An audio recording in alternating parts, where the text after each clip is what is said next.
শরীয়তপুরের নড়িয়ায় কালজয়ী কথাসাহিত্যিক ও অভিধান প্রণেতা আবু ইসহাকের স্মরণে আলোচনা সভা, গল্পলেখা ও কুইজ প্রতিযোগিতা অনুষ্ঠিত হয়েছে। 23 মে শনিবার সকাল 10টায় নড়িয়া উপজেলা অডিটোরিয়ামে আবু ইসহাক সেন্টার ফর ইউথের আয়োজনে এই সভা অনুষ্ঠিত হয়।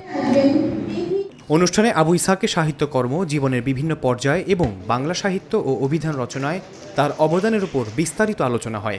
একই সঙ্গে তার জন্মশতবর্ষ উদযাপনের কর্মসূচি নিয়েও মতবিনিময় করা হয়। অনুষ্ঠানে প্রধান অতিথি ছিলেন নড়িয়া উপজেলা নির্বাহী কর্মকর্তা মোহাম্মদ আব্দুল কাইয়ুম খান। সংগঠনের উপদেষ্টা শামসুল আলম রিফাতের সভাপতিত্বে স্বাগত বক্তব্য দেন নাহিয়ান খান। আলোচনায় অংশ নেন রফিক ওসমান, ওবায়দুল হক ও রিনা রানী দাস। বক্তারা বাংলা সাহিত্য ও অভিধান রচনায় আবু ইসহাকের অবদান নতুন প্রজন্মের সামনে তুলে ধরার আহ্বান জানান।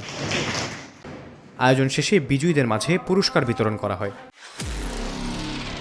নিরপেক্ষ, সত্য প্রকাশে আপোষহীন।